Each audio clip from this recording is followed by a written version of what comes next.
Hi friends, स्वागत है आप सभी का मेरे YouTube channel learn to earn में। दोस्तों, कैसे हैं आप सब। दोस्तों, आज की जो ये वीडियो है, ये वीडियो होने वाली है बहुत ही बेनिफिशियल कह लीजिए इस वीडियो को, क्योंकि स्पेशल तो नहीं कहेंगे, ये आपके लिए बेनिफिशियल होगी। और बेनिफिशियल क्यों होगी? क्योंकि जैसा कि आप जानते हैं कि ईयर एंड चल रहा है और कार दुनिया के अंदर यानी कि ऑटोमोबाइल की जो दुनिया है उसके अंदर एक धमाका होता है ईयर एंड पे। वो होता है डिस्काउंट का, यानी कि हैवी डिस्काउंट मिलते हैं कार के ऊपर। जो हम ब्रांड न्यू कार लेते हैं तो हमारी यानी कि इंडिया की मैक्सिमम पब्लिक चाहती है कि ईयर एंड पे कार खरीदें, ताकि उनकी जेब के ऊपर जो वेट है वो थोड़ा कम हो जाए और एक अच्छा सौदा, एक यानी कि एक एक्सपीरियंस होता है ना कि भाई हाँ यार हमने भी कार खरीदी थी, एक एक्सपीरियंस होता है ये। और उसके अंदर हम जितना यानी कि उसके अंदर सावधानी बरत के और हम इस एक्सपीरियंस को अपना बहुत ही बेहतरीन बना सकते हैं। क्योंकि कुछ एक चीजें ऐसी होती हैं जो हम शायद ईयर एंड के डिस्काउंट के चक्कर में उनको अवॉइड कर देते हैं, जो फिर बाद में हमें कहीं ना कहीं हमारे दिल के अंदर ये चीज रह जाती है कि काश यार मेरे को कोई ये चीज बता देता या ये चीज हमें पता चल जाती तो हम भी शायद इन चीजों के ऊपर ध्यान दे सकते थे। तो आज की जो ये वीडियो है, इस वीडियो के अंदर भी हम 5 ऐसी बातों के बारे में बात करेंगे जो हमें यानी कि डिस्काउंट के साथ साथ ईयर एंड पे, स्पेशली ये चीज होने वाली है जो ईयर एंड पे हम जो कार परचेजिंग करते हैं उसके लिए। यानी कि हम उस चीज का बात करेंगे कि भाई हमें ईयर एंड के ऊपर जो डिस्काउंट के साथ साथ और क्या क्या चीजें देखनी चाहिए जब हम कोई न्यू कार परचेज करने जा रहे हैं कार की बुकिंग से पहले। और यानी कि हमें किस तरह से एक वो कह लीजिए कि भाई स्टेप टू स्टेप आगे बढ़ना है, ताकि हमें एक अच्छा एक्सपीरियंस मिले और एक हम अच्छी से अच्छी यानी कि कम बजट यानी कि जितना भी हो सके उसको डिस्काउंट करवा के और एक अच्छी कार ले सकें। तो चलिए इस वीडियो को शुरू करते हैं। दोस्तों, सबसे पहले अगर इस चीज के बारे में हम बात करते हैं तो सबसे पहले हम सोचते हैं, सबसे पहले जो चीज होती है वो होती है डिस्काउंट की। यानी कि आप एक ब्रांड तो पहले मन के अंदर चूज हो ही जाता है हमारा कि हमने किस ब्रांड की कार लेनी है। उस ब्रांड के साथ साथ हम ये देख लेते हैं कि यार इस टाइम इस ब्रांड के ऊपर इतना डिस्काउंट आ रहा है। तो वो डिस्काउंट के ऊपर ये तो है नहीं है कि हम यार मारुति की जगह मान के चलो रिनोल्ट क्विड के ऊपर 50,000 रुपए डिस्काउंट दे रखा है और तेरा आपका मन है कि भाई मारुति कार लेनी है, तो आप ये तो है नहीं कि कभी अपने 20,000 रुपए के चक्कर में आप रिनोल्ट क्विड के ऊपर अपने आप को ट्रांसफर कर लोगे। ऐसा तो होगा नहीं, क्योंकि जो आपने ब्रांड सोच रखा है वो तो आप लोगे ही लोगे। सिर्फ आपको उसके अंदर एक अच्छा सौदा करना है। तो इसमें सबसे पहले मैं बात करूंगा जो टिप नंबर 1 इसको आप कह लीजिए, वो आएगी आपकी जो मैन्युफैक्चरिंग मंथ है। दोस्तों, ईयर एंड के अंदर ये मान के चलिए वो ही गाड़ी बिकती हैं जो अभी तक नहीं बिकी हैं। यानी कि जो जनवरी से लेके और अगस्त सितंबर अक्टूबर तक जो गाड़ियां नहीं बिकती हैं वो ईयर एंड पे इसको ऑफर देके उनको निकाला जाता है। तो ईयर एंड पे कुछ एक ब्रांड है जिसकी मार्केट यानी कि इंडिया के अंदर बहुत ज्यादा है, जिनमें मारुति और हुंडई का नाम तो सबसे टॉप में है ही है, इसमें कोई दो राय है नहीं है। तो उनकी ब्रांड को यानी कि एक ये समझ लीजिए कि भाई अगर आप मारुति की गाड़ी लेने की सोच रहे हैं तो आपको बहुत कम केस होंगे कि आपको जून से पहले की गाड़ी मिलेगी शोरूम के अंदर इसके ईयर एंड पे, क्योंकि उनकी मैक्सिमम गाड़ियां जुलाई अगस्त सितंबर अक्टूबर इस टाइम फ्रेम की ही होंगी। तो आप जब जब भी आप यानी कि गाड़ी के लिए डीलर से बात करते हैं तो जब आप अपनी टर्म एंड कंडीशन बताते हैं, डिस्कशन करते हैं पूरा, तो उस टाइम अपने डीलर को बता दीजिए कि भाई मेरे को बिल्कुल जो लेटेस्ट मंथ है, यानी कि मान के चलिए आप नवंबर में अभी दिसंबर में गाड़ी लेंगे तो आप उससे बोलिए कि भाई मेरे को अक्टूबर या नवंबर महीने की मैन्युफैक्चरिंग गाड़ी ही चाहिए। यानी कि ये नहीं है कि भाई वो आपको जुलाई की गाड़ी दे दे या अगस्त की गाड़ी दे दे, क्योंकि वैसे तो आप बोलोगे कि यार 2-3 महीने में क्या होता है, लेकिन दोस्तों होता कुछ नहीं है। लेकिन एक यानी कि संतुष्टि सी हो जाती है कि भाई जो नवंबर महीने की गाड़ी आपको मिलेगी तो सिर्फ 1 महीने का ही डिफरेंस रहता है उसका ईयर, यानी कि वो फिर भी चल जाएगी कि भाई हाँ। लेकिन अगर जून की गाड़ी आपको मिलेगी तो यानी कि मिडिल ईयर का मिडिल होता है जून, और वो 4 महीने गाड़ी उस स्टॉकिस्ट के पास यानी उस डीलर के पास रही है तो उसके अंदर कुछ भी कमियां हो सकती हैं, वो चीज आपको नहीं पता होगी क्योंकि आप तो एक ब्रांड न्यू गाड़ी लेने जा रहे हैं। तो अपने हिसाब से तो आप ब्रांड न्यू ही लेंगे ना यार। आपके फायदे की बात कर रहे हैं हम, ये तो है नहीं कि हमें डीलर का फायदा देखना है, हमें आपका फायदा देखना है कि आपको कहाँ फायदा होगा। तो सबसे पहले आप ध्यान रखेंगे जो मैन्युफैक्चरिंग मंथ है वो अपने डीलर को पहले ही बता दीजिए कि मेरे को अक्टूबर और नवंबर महीने की मैन्युफैक्चरिंग कार चाहिए। वैसे मारुति के अंदर इस टाइप की बहुत कम चांस होते हैं कि भाई आपको पुराने यानी कि जनवरी फरवरी मार्च का, तो वैसे बहुत बहुत ही रेयर केस में कि भाई बिल्कुल कोई ट्रायल गाड़ी पड़ी है जो आप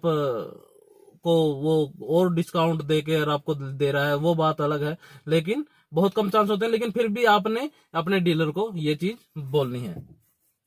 अभी दूसरी बात करते हैं दोस्तों हम, जो गाड़ी के पास यानी कि जो एसेसरी वगैरह सिस्टम होता है, क्योंकि एक जब हम गाड़ी लेते हैं ना तो उसके अंदर मान के चलिए 10,000 रुपए की मिनिमम गाड़ी, यानी कि जो 5 लाख रुपए तक की रेंज की गाड़ी है ना, उसके अंदर 10,000 रुपए की मिनिमम एसेसरी एक कार के अंदर लगनी ही लगनी होती है। तो जब आप ईयर एंड पे गाड़ी लेने का मूड बनाते हैं तो सिंपल सी बात है, आप बार्गेन करिए अपने डीलर के साथ, क्योंकि डीलर को अपना स्टॉक निकालना होता है। वो कुछ भी करके वो गाड़ी को यानी कि आपको देने की कोशिश करेगा जितना, यानी कि वो ये तो है नहीं कि भी बिल्कुल आप बोलेगा कि नहीं यार मेरे को तो बिल्कुल ही इतना दे दो, तो इतना तो करेगा नहीं, लेकिन कुछ ना कुछ वो आपको आपका फायदा करके वो गाड़ी आपको देने की कोशिश जरूर करेगा। तो जितना हो सके आप उसके साथ बार्गेन कीजिएगा कि भाई मेरे को जो एसेसरी वगैरह है कार के अंदर जो भी, यानी कि इसकी मान के लिए जो सीट कवर हो गए, हैंडल कवर हो गए, और जो साइड बीड होती है गाड़ी की, यानी कि जो साइड के जो गार्ड होते हैं ना चारों तरफ के, वो गार्ड हो गए, कोई tail light cover, front light, fog lamp, यानी कि इस टाइप के जो कुछ भी आपको एसेसरी के अंदर कि भाई ये गाड़ी ये तो चीज मेरे को चाहिए, फुटमेट वगैरह है, तो ये चीजें आप डीलर को पहले बता सकते हैं कि सर मेरे को, मैं तभी गाड़ी लूंगा, सर मेरे को ये चीज दे दीजिए प्लीज, ये वैसे वैसे करके कुछ भी कहिए यार। आप अपनी जेब से थोड़ा पैसा यानी कि हल्का ही करेंगे, ये नहीं है कि भाई बिल्कुल आपकी जेब के ऊपर वेट ज्यादा पड़ेगा। तो नंबर तीसरी अगर इसमें हम बात करते हैं, वो बात करते हैं स्क्रैचेज की। दोस्तों ये चीजें बहुत होती हैं, क्योंकि जब यानी गाड़ियां कैसे आती हैं वो आप लोग जानते हैं कि भाई मैन्युफैक्चरर कंपनी से डीलरशिप तक गाड़ी पहुंचती हैं, यानी कि स्टॉक पूरे बड़े बड़े ट्रक्स वगैरह ट्रांसपोर्ट के अंदर आती हैं, और कुछ ना कुछ स्क्रैचेज लग जाते हैं, ताकि तभी वो गाड़ी उस टाइम तक नहीं बिक पाती। और वो गाड़ी के अंदर से यानी कि स्क्रैचेज इस तरह से वो उस टाइम सेट कर दिए जाते हैं कि आपको महसूस भी नहीं होगा कि भाई वो ये गाड़ी छोटी मोटी रिपेंट हो रखी है। तो डिलीवरी से पहले कृपया करके आप अपनी गाड़ी को बिल्कुल यानी कि दिन के उजाले में बेसिकली हो जितना हो सके, एक चीज और एडवाइस करूंगा मैं यहाँ पर आपको,